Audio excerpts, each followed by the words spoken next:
तो सत्यवान ने कह दिया कि विवाह तो कर लेना, लेकिन मेरे साथ गरीबी में रहना पड़ेगा। कि मंजूर है, दान दहेज नहीं लेकर के आओगी पिता के घर से, केवल शादी के जोड़े में आओगी कि मुझे वो भी स्वीकार है। मेरे माता पिता और हैं, वो आंखों से नेत्रहीन है, उनकी सेवा करनी पड़ेगी कि मुझे वो भी मंजूर है। वचन दे करके चली आई। आकर के जब वापस पहुंची तो पिता ने बेटी के चेहरे पर मुस्कान देखते ही अनुमान लगा लिया कि सावित्री को उसकी जोड़ी का वर मिल गया है। पूछते हैं कि बेटी, तुम जिसको अपना जीवन साथी चुन करके आई वो कौन है, उसका नाम क्या है, हमें उसके बारे में बताइए। तो सावित्री ने बताया कि वो राजा धूम्रसेन का लड़का, लेकिन उनका राजपाट छिन चुका है, अब वो बेहद गरीब है, उसके माता पिता आंखों से नेत्रहीन है, उसका नाम सत्यवान है। जैसे ही सत्यवान का नाम लिया, वहां पर नारद मुनि विराजमान थे। कहते हैं, राजा आपकी बेटी जिस सत्यवान के बारे में बता रही है, उस सत्यवान के साथ में सावित्री का विवाह मत करवाना। क्यों? क्योंकि उस सत्यवान की आयु केवल 1 साल बची हुई है। अच्छा, सावित्री ने कहा कि बेशक कुछ भी हो, मैंने उसको अपना पति स्वीकार कर लिया, मेरी शादी होगी तो उसी के साथ में होगी। बेटी के अटल निर्णय के सामने राजा अशुपति कहते कि ठीक है बेटी, हमने तुमको वचन दिया था, इसलिए वचन को पूरा कराते हुए हम तुम्हारा विवाह करवा देते हैं। सत्यवान के साथ में सावित्री का विवाह हो गया। रहते सहते समय बीता। जिस दिन सत्यवान की आयु का वो बिल्कुल अंतिम दिन आया, उस रोज सावित्री जीत करके अपने पति सत्यवान के साथ जंगल में लकड़ियां काटने के लिए, लकड़ियां लेने के लिए गई। साथियों, सत्यवान पेड़ पर चढ़ करके लकड़ियां काट रहा था, सावित्री उन लकड़ियों को इकट्ठा कर रही थी। और वही समय आ गया जो नारद मुनि ने 1 वर्ष पहले बताया था। सत्यवान के अचानक सर में दर्द हुआ, बेचैनी हुई, घबराहट होने लगी। तो सत्यवान ने सावित्री को बताया। सावित्री ने सत्यवान को पेड़ से नीचे बुलाया, और जैसे ही पेड़ से नीचे आए, सत्यवान को बेहोशी आ जाती है। तो सावित्री देखती है कि उसके पति के शरीर के ऊपर एक काली सी परछाई आई है, और उसके पति के प्राणों को लेकर के वहां से जाने की कोशिश कर रही है। उस सावित्री जैसी पतिव्रता को यमराज भी दिखाई दे गए हैं। उस यमराज को रोकने की, पकड़ने की कोशिश करती है। वहां पर यमराज प्रकट हुए हैं। यमराज और सावित्री के बीच में सवाल जवाब होते, कैसे होते सुनिए। सावित्री, जी यमराज जी। बेटी, मैं अपना कार्य कर रहा हूं, तुम मेरे कार्य में बाधा पैदा कर रही हो। कभी मेरे आगे आती हो, कभी मेरे पीछे चल देती हो। वापस लौट जाओ सावित्री। नहीं यमराज जी। क्यों? मैं वापस जब तक नहीं जाऊंगी जब तक आप मेरे पति के प्राण मुझे वापस नहीं दोगे। बेटी सावित्री, व्यर्थ की जिद छोड़ो। विधाता ने जितना समय जिस जीव के लिए दिया है, केवल उसको उतने ही दिन इस दुनिया में रहना होता है। तेरे पति सत्यवान की आयु पूरी हो गई है, उसके प्राण लेकर के मैं जा रहा हूं, ये वापस जीवित नहीं होने वाला। नहीं यमराज जी नहीं, मैं बहुत बड़ी दुखिया हूं। अगर आप मेरे पति के प्राण मुझे वापस नहीं दे सकते, तो मैं कुछ अर्ज करना चाहती हूँ, कुछ विनती करना चाहती हूँ आपसे। अर्ज? जी।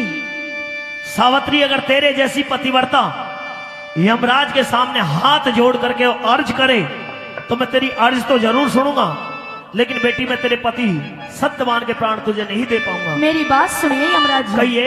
हो मेरी अर्ज सुनो,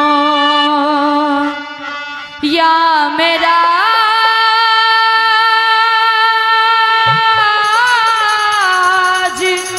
आज कुछ रहम मेरे पे खा लो। मेरी अर्ज सुनो, या मेरा आज कुछ रहम मेरे पे खा ले। मेरी अर्ज सुनो, या मेरा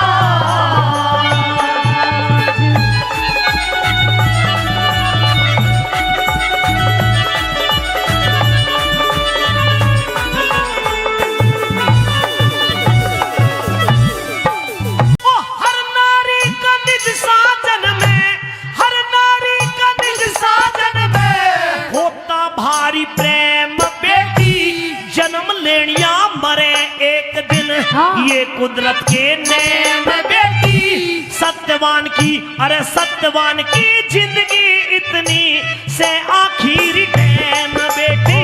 सत्यवान की जिंदगी इतनी से आखिरी टाइम बेटी। मेरे बिना पति के दुखियारी की हो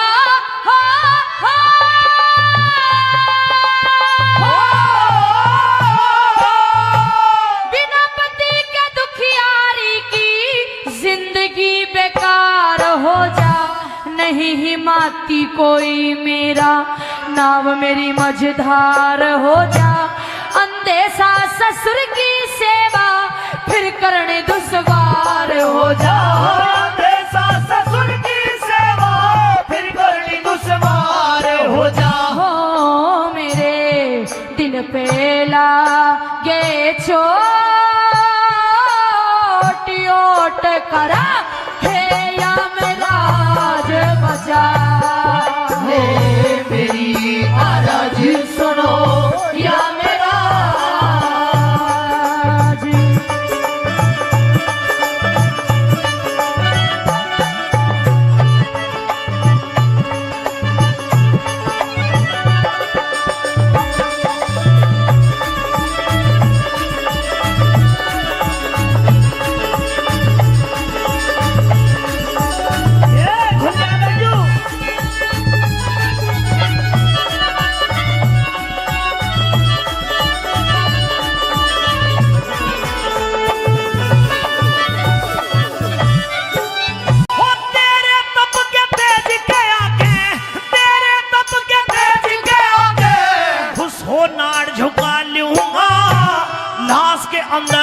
लाश के अंदर प्राण दोबारा कभी नहीं मैं डालूंगा। और चीज कुछ भी ले ले मैं ना वचनों से हालूंगा। और चीज कुछ भी ले ले मैं ना वचनों से हालूंगा। मेरे दुखिया ने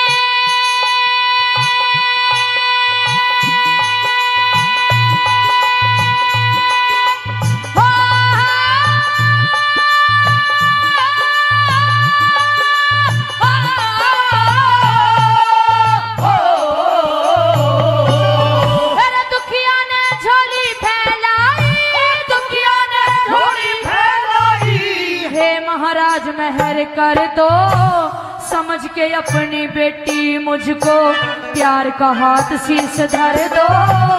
अगर आप देना चाहते हो पहले 3 वचन भर दो। अगर आप देना चाहते हो पहले 3 वचन भर दो। हो मैं फिर मांगू महाराज लाज मेरी हो तुम रखवारे। मेरी आरज सुनो या मेरा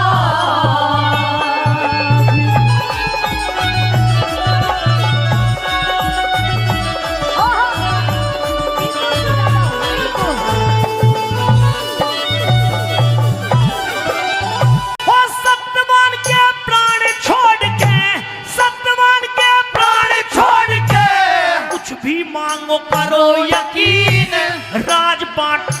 राजपाट धन दौलत चाहे मांग लियो बुद्धि परवीन।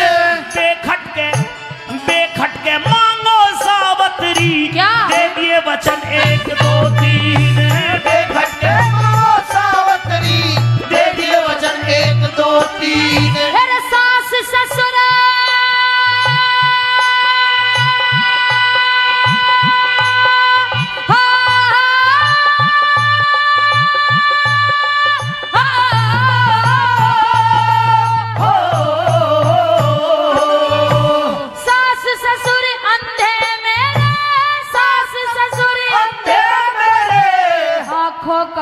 उजियाड़ा दे दो। जो दुश्मन ने छीन लिया वो वापस राज हमारा दे दो। वचन तीसरा मेरी कोखते मुझको बेटा प्यारा दे दो। वचन तीसरा मेरी कोख से मुझको बेटा प्यारा दे दो। हो मने ना चाहिए कुछ और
पूरा हुआ। पहला वचन, जी।